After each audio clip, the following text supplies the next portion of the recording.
Welcome to Humboldt Hydrographics, the first water transfer printing facility coming to Humboldt County.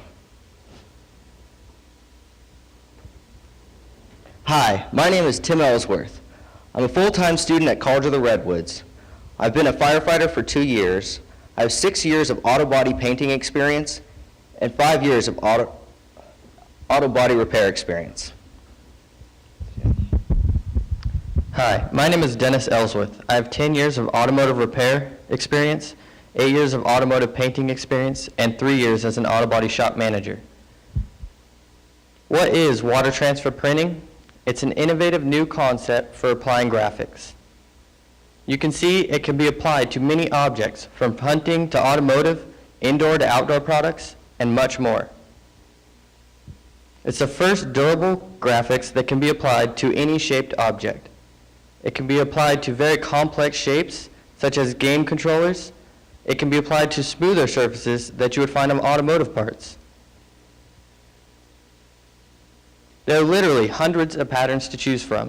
There's camouflages to wood grains, skulls to animal skins, metals, and other elaborate designs. There are choices to fit everyone's need. As you can see in the green, water transfer printing offers three-dimensional coding abilities, elaborate designs, long-term durability, surface protection against rust and corrosion. It will not fade, and it will not chip or peel, making it far superior to competitors' methods for applying these graphics, such as decals, airbrushing, and powder coating. They cannot offer all of these features. We would like to recognize our partners and collaborators. Matthews Paint Supply for supplying us with our prepping and painting products. The Green Traveler, Snap-on Tools Distributor, and Specialty Marble for giving us the opportunity to coat their products to be sold, along with Humboldt Motorsports, Sacramento Black Rifle, Standalone Fishing in Temecula, California, and all of our local gun shops for offering our services through their business. We are proud to be helping our local economy by purchasing our supplies locally, creating future job opportunities, bringing in outside sales, and helping our local manufacturers give their products shelf appeal and added value to stand above the rest. Looking at our revenue in year one in the blue line, with our acquired backlog of customers, we will be finishing out the first month with a revenue above $6,000. As we finish up these customers' products, we will see a decline in sales, but through promoting and our local and online advertising, we will acquire more customers, rising our sales throughout the year. You can see our net income in the red line and our fixed expenses on the green line. You will notice an increase in month 6 as we purchase our professional online website. And our cost of goods at the bottom in the purple line maintains steady throughout the year. Looking at our revenue in year 2, we have a steady increase throughout the year from contracts signed with a variety of manufacturers and the growth of our local and online sales. This showing the revenue between year 1 and year 2, year 1 on the blue line, we have a 44% increase in sales. And in the green line, year 2, we have a 68% increase in sales. This is a 24% increase from the first year. Our next steps are to first establish a location. With a location, we can receive our business license, begin marketing, acquire our necessary equipment, and obtain our required permits and our federal firearms license so we can legally work on and disassemble firearms. Okay, I would like to walk you through the operations of our business. We will start by receiving the customer's item and selecting a pattern of their choice. We can then move to disassembly and from there on to prep, where the item will be cleaned and sanded. We can now enter our enclosed spray booth, where the item will be primered and then painted. Now the hydrographic process can begin through our water transfer tank. After applying these graphics, we will then rinse and dry the item until it is ready to go back into the spray booth and add the final protective clear coat. After drying, the item will be stored, and the customer will be notified that their item is ready to be picked up.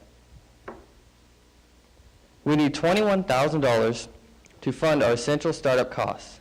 Tim and I already have a $2,000 personal investment towards equipment and supplies. The generous $25,000 economic fuel investment will allow us to fund a larger water transfer tank, a spray booth, air compressor and spray guns, and our supply inventory like paints, films, and activators. We will also purchase office equipment and office furniture and fund our operations capital. And any remaining funds will be put towards our contingencies and the future growth of our business. We will provide a safe working environment following all OSHA standards, having fire extinguishers easily accessible throughout our facility and be covered by insurance. Our paint fumes are collected by filters to protect the environment, and full-body spray suits with masks and gloves are worn during painting to protect ourselves from exposure. All of our hazardous waste is properly disposed of, including our paints, filters, waters, and lacquers. We would now like to acknowledge the following individuals for all of their support, their help, and giving us this opportunity. Kathy Miller and the Economic Fuel Team, the Arcleys, Security National, the North Coast SBDC, all of our advisors, and our friends and family. Humboldt Hydrographics is only limited to your imagination. Thank you. Any questions?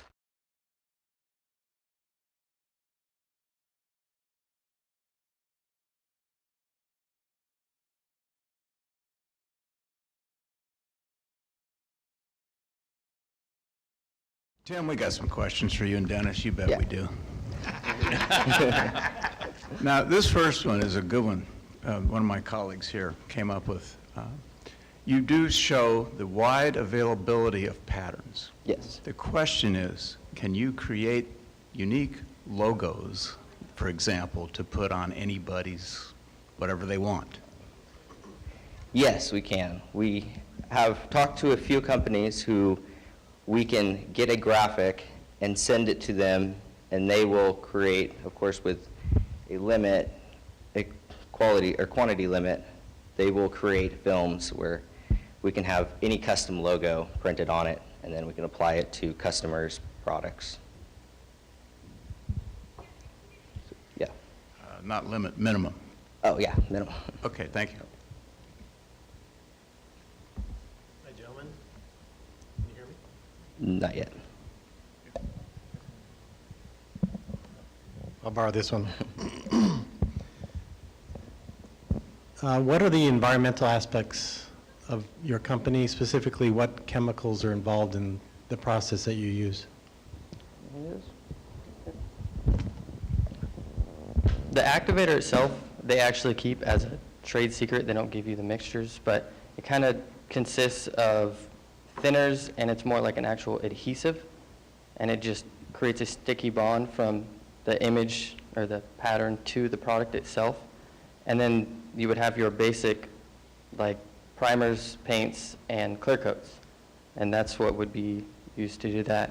As long as we collect, or as long as we dispose of all our filters that collect our paint fumes and store our activator properly, we shouldn't have to worry about the film. Sorry. Go ahead. The film itself is actually, it's a polyvinyl film, and it's supposed to be actually a food grade. And they print the image onto that, and it just dissolves. But in our actual tank, it has filters that filter out the chemicals, the leftover inks, and the leftover film itself. And do you anticipate large disposal costs for toxic waste? As far as the water itself, after they say we've talked to some other places that say it proves to not be hazardous, but we would still like to get our water tested before we get rid of it. They say the activator will be evaporated, and it's extremely diluted. Okay, thank you. What are the laws surrounding sending guns to and from entities and companies in the mail? And do you need to be licensed to do that? And are you licensed to do it?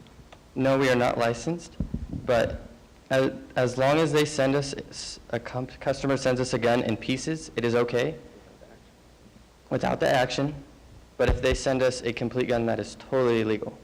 And we do not plan to receive complete guns from customers. We actually have talked to a lot of local gun shops who you could take your gun to, they will dismantle it. We could go pick it up from them, and then same process, give it back to them, and they can reassemble it. So a customer could not bring you a full and complete gun. They could only bring you gun parts, or they could take it to a gun dealer. Not until we can acquire our FFL license. Thank you. Hey guys, in your financial plan on year one, you show a big dip there around putting your website together. Can you talk for a moment about how your sales, I mean, what is your website going to do for you? How does that work? How do you anticipate that will work?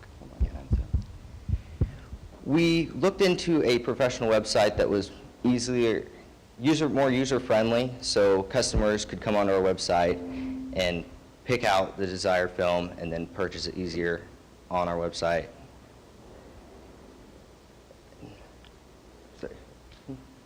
Yeah, if you want to take over. Yeah, the customers can actually go on there, select the pattern they want. They will actually fill out kind of like a request form. Then they will send us their product. We can code it and send it back to them. They will be paying shipping one way, and we will pay it the other way. So it'll be you'll have basically a shopping cart kind of thing? Yeah, on there? pretty much, They'll- yeah. They'll Mhm. pay through it, okay. Yeah, and we plan to advertise our website on a lot of forums, a lot of sites, like to put it in magazines eventually. Okay, thank you. Can I ask a follow-up question there? You talked about building the website and the expense for that. Did you also include an expense for optimizing your site so that you can actually gain traffic to it?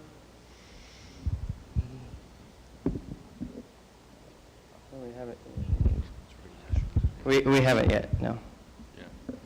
So were your sales forecasts based upon folks going to the site, or are all your sales forecasts based on customers walking into your facility? Yeah, we have a website right now where you can go onto and see what we do, and you can actually ship us your item. There's no shopping cart, but yeah, our sales are off just local and small product manufacturers. I just would imagine without that additional marketing to optimize your site, building it probably won't do you a lot of good. Okay.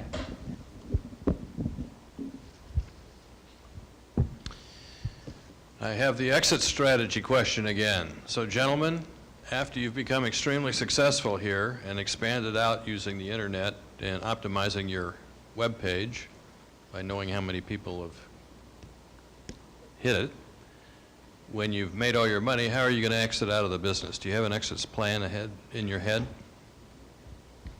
We really don't have an exit plan yet. We kind of plan on seeing this business completely through until maybe our kids can inherit it and so on. That's an exit strategy.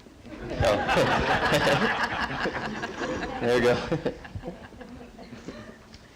I've actually got two questions I'd like to ask. My first question is what is the largest item that you guys can actually put through this process? I mean, can you do a car, or is that too big for your shop to accommodate? Well, as the moment, it depends on the size of our water tank. And right now, our water tank is about 3 by 4 feet, and then we plan to purchase a 8 by 5 tank, so it'd be a lot bigger. So the biggest thing we could do would be about let me say, all-terrain vehicle hood, or the body fenders on it. Not necessarily a car hood at the moment, but with a bigger tank and expanding, we could do the size of what we have, pretty much, if that answers your question. Yeah, it does. Thank you. My second question is just in regards to competition. You talked more about locally and what your competitive advantage is going to be. What about other companies doing this same thing? Have you researched what they're doing? How well is their business doing? And you talked a lot about the positives of what your business can do compared to what some of the other local folks are doing, but I'm just curious how much other outside competition there is, but then also, you know, how long this has been around and how well those folks are doing. Yeah, there's actually quite a bit of water transfer printing facilities. There's none north of San Francisco, and except for up around Portland, but in California there's none. What they do is they pretty much will find a single manufacturer, an example, someone who makes briefcases, and they will take that single briefcase candle and coat it in wood grain by the thousands, and they actually do very well. They just kind of expand onto that.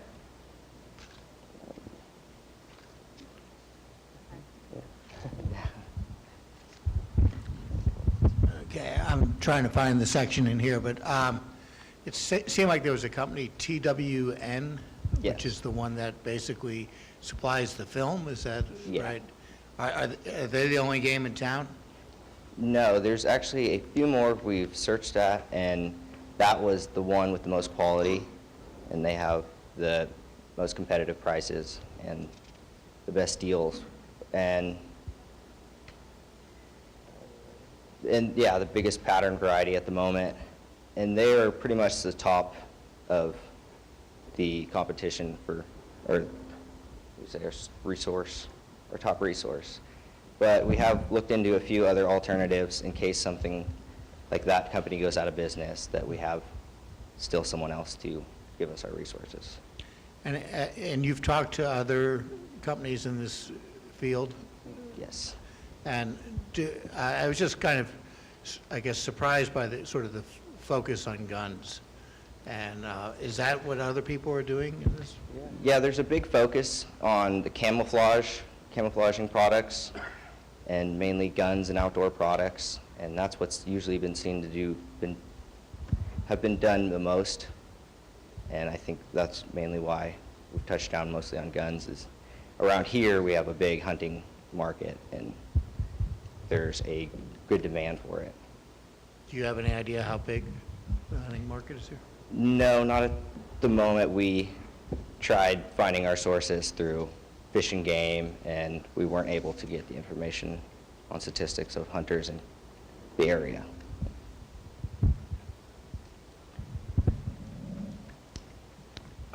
Again, you guys' technical competence to do this, I feel pretty good about.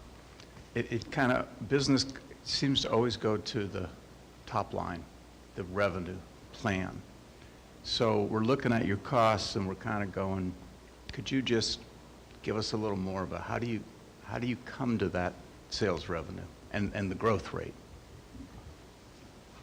As far as costs, we actually looked into a lot of other companies' prices, and we kind of referenced ours off of those and came up with a breakdown of how they came up with those costs.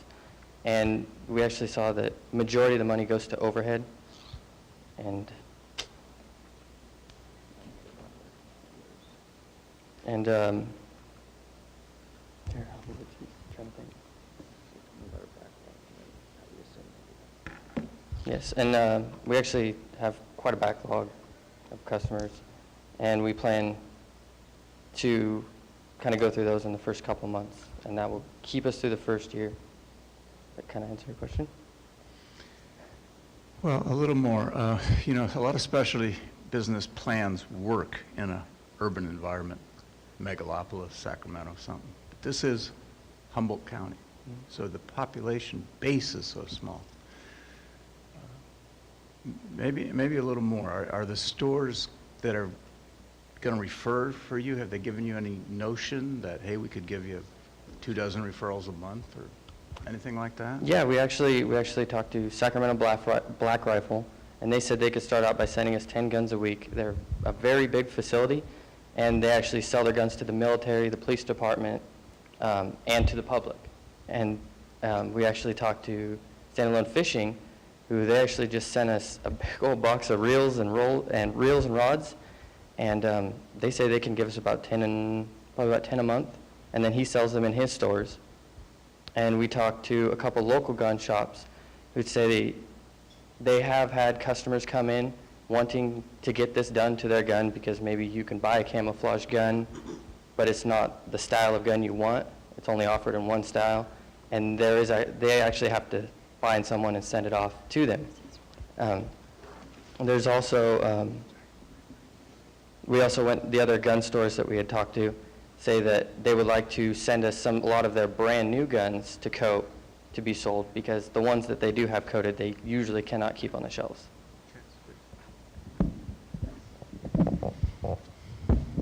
My question concerns the price point, and for a retail customer coming in with a gun, what's the price that I would be charged to do this? It depends on the gun, and it depends on how elaborate it is, but say for a complete shotgun, it would be about $200, and it would go down from there, not coating every product or part of the gun. And do you anticipate demand at the $200 level in this county to do that? Yeah, I think we talked to a lot of people, and they thought the price was fairly reasonable. And then as far as manufacturers, we plan to actually give them a better rate to where we won't make as much money, but we'll have more products coming through that we will coat. So, Do you know what the discount would be to, say, the Sacramento person you were referring to? Actually, we talked to him, and he said he loves to help out entrepreneurs, and he's from Humboldt County. Mm-hmm. And he said that he didn't want to make a dime off what we were doing. He'd just like to help us out. And so he'll pay the $200 rate? Yeah. Mm-hmm. All right, thanks. You guys are taking people's prized possessions and obviously making them more valuable. But because they're these individuals' prized possessions, can you talk about the process that you're going through? For example, you mentioned that, I think in the write-up, that you do laptops, game controllers and whatnot. What's the likelihood of you to damage a product, and what's the ramifications of that? How do you do something like a laptop I understand it to be a pool that you're putting it in without damaging the product? And talk a little bit more about that aspect, if you would. Well, the products that we would coat would be anything that wouldn't be hurt when it's momentarily submerged in water. So for a laptop, we would have it disassembled, where it would just be the plastic backing or the metal case, and then that would get coated and then reassembled. Do you disassemble the laptop? No, we would not. So the customer has to bring that to you in that form? Yeah. Thank you. Yep. Hey guys, so imagine that your business is wildly successful and that you land a couple of local manufacturers who you don't even know exist right now, and they're using your product, they're using your services, and now you're at a point where you have to balance their demands because they have time demands. You know, they say, listen, we need 100 parts done in a week. And then you have all these retail customers that are higher margin. How are you going to juggle that demand where your shop only has so much capacity, and you've got these one-time retail customers and these long-term commercial customers? How will you deal with that? We would hope to actually be able to have enough funds saved up to be able to buy a second tank, and that's all we would need to run more products through. We would also end up hiring on probably 2 or 3 employees to help in the certain processes.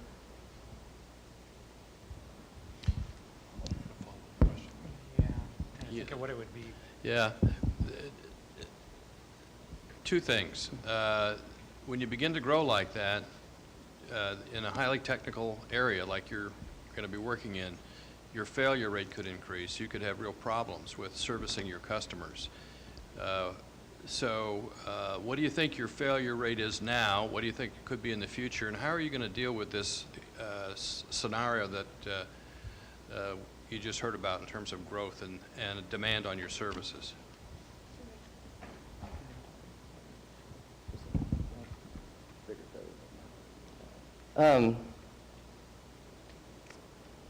Actually, the process itself is fairly simple to do. There's not really that much room for error as far as getting the product coated and the quality and so on. It would be more trying to get some employees that could help us, and we could teach the same strategies our knowledge of how to do this to, and then we could ultimately take on more items. We would probably end up needing to get a bigger building to be able to keep everything flowing efficiently. Okay, so I have a follow-up question on that first one. So you've got a customer who you've been working with, it's a big account, they are routine, say it's the gun manufacturer, the gun guy down in Sacramento, whatever. And so they have a, a rush order that you've got to take care of, and so you have the choice of either taking care of them or bumping your retail customers out a week and a half. How would you handle that? We would actually get their item done first and probably hold the walk-ins back, but the process itself only takes about 30 minutes. Most of the time it's just drying, so there really wouldn't be that much of a holdup from one item to the other. Okay, thank you. So you guys obviously have been through an extensive process in creating your business plan, your projections, and so forth. What would you say that, or do you feel you've learned a lot through this process that will help you in running your business and going forward? Yeah, I think we've definitely learned a lot about our business from the business plan, looking at different aspects that we wouldn't even have thought of before this competition. And we had no knowledge of a business plan as we began. So just learning it and trial and error and figuring out what we did right and wrong has helped us see how to see it in the future before it happens, I guess. And Using all their resources. yeah, that works. Okay. Thank you.